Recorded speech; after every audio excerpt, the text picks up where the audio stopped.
So the name of the game of today seems to be chicken, where Democrats and Republicans are inching closer and closer and closer to the edge of the cliff without actually going over, hoping the other one will give, so then it can save both of them from not falling off the edge of the cliff.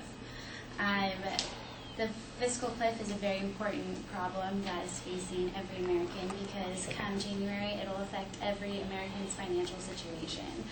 In this speech I will persuade you as to why Howard Dean's theory or approach or perspective or solution to the problem of going off the cliff will be the most beneficial for the American people. I will talk about the problems of the financial cliff and the sub-points that are surrounding the financial cliff that worry or concern most Americans. And then I will explain and persuade you as to why Howard Dean's solution of going off the cliff is the most beneficial and will give the Americans the most bang for their buck. And I will talk about Obama's rebuttal and how his perspective falls short of all the benefits that Howard Dean's solution will bring about to the American people. So, the problems concerning the financial cliff are going to include two things, basically. The first one being the stock market. Now, because the tax increases will be implemented and the spending cuts will also be implemented at the same time, there is going to be the numbers will drop in the market, and the stock market is practically quaking in their boots right now, preparing for it to fall, and it will evoke an immediate recession. Now, the recession affects the middle class the most. And because of the Bush-era tax cuts in the last 10 years, the gap between the wealthy class and the middle class has increased. So that puts the burden of this recession on the middle class. Now, the second thing that people are worried and concerned about is the military. Now, let's talk specifically about what would be subjected to the spending cuts within the military. The first one would be the war in Afghanistan. Well, after a war, it's only natural to downsize, so it could be expected that anyway, without the fiscal cliff looming in the distance, that we would have decreased our size and our expansive spending in that area. Second, it's going to be military installations. So that's going to be training, equipment, facility maintenance, that's going to be schools, and that's going to be military family programs. The third thing that would be subject to cuts is going to be defense health programs, which is going to be military-operated hospitals. That's going to be money that the military gives military families to pay civilian doctors and to pay for medications. The fourth thing would be commissionaries. So because you're downsizing, you're going to reduce your number of staff and you're going to restrict their hours that they can work because you don't necessarily need them as longer. What's not going to be subjected to military cuts is going to be military pay and their allowance accounts.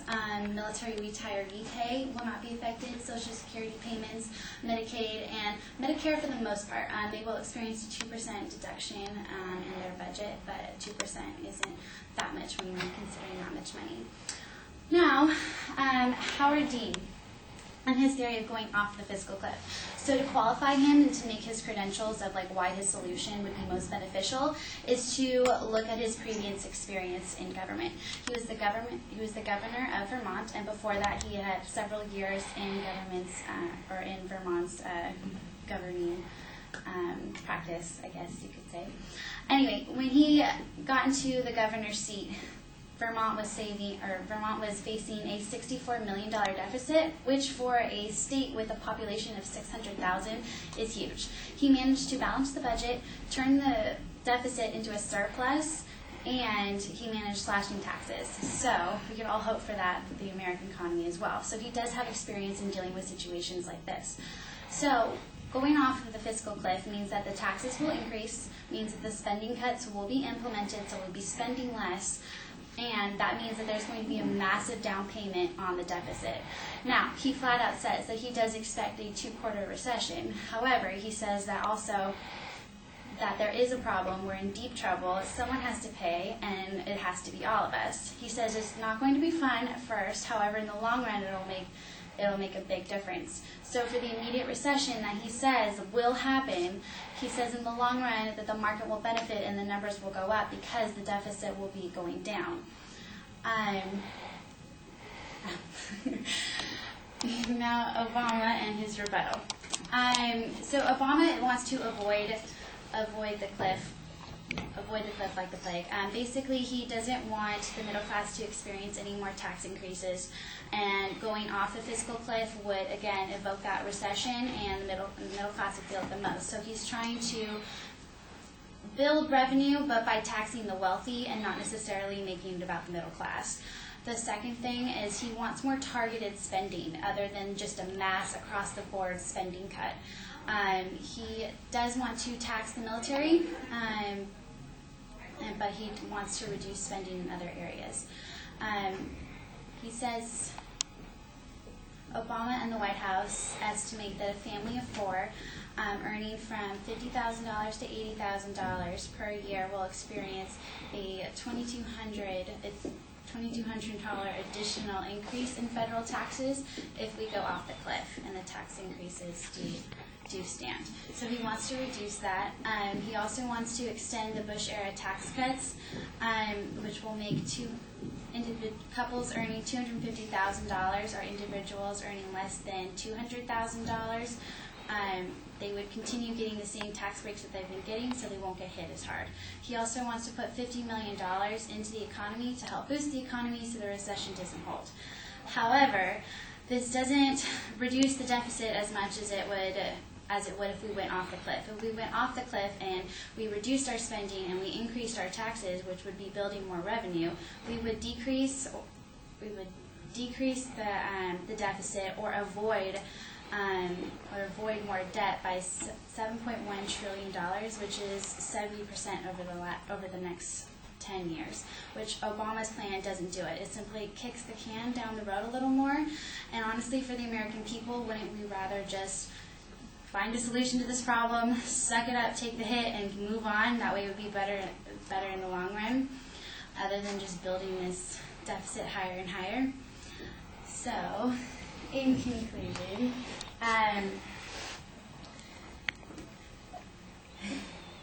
Howard Dean's theory of going off the fiscal cliff would give the Americans the most bang for the buck. It'd be more beneficial.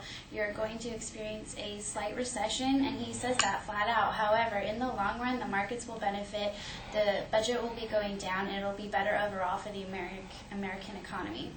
The two problems associated with the fiscal cliff that worry people the most is, again, the stock market, because it affects your money.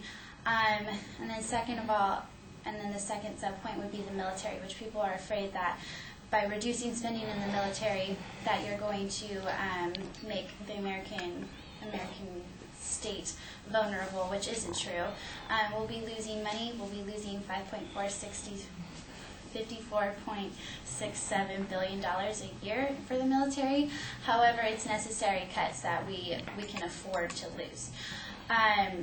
The third thing would be Obama's perspective of avoiding the cliff and trying to keep the tax increases for the middle class low and have more targeted spending.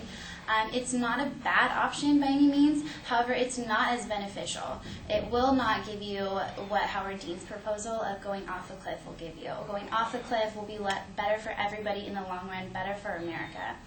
We can't kick this can down the road any further. We can't make excuses, and we can't put band-aids over things any longer. We just have to expose the wound, stitch it up, and have it heal for the long run, and just finally be done with this and not let our government make these mistakes and get us into this situation again.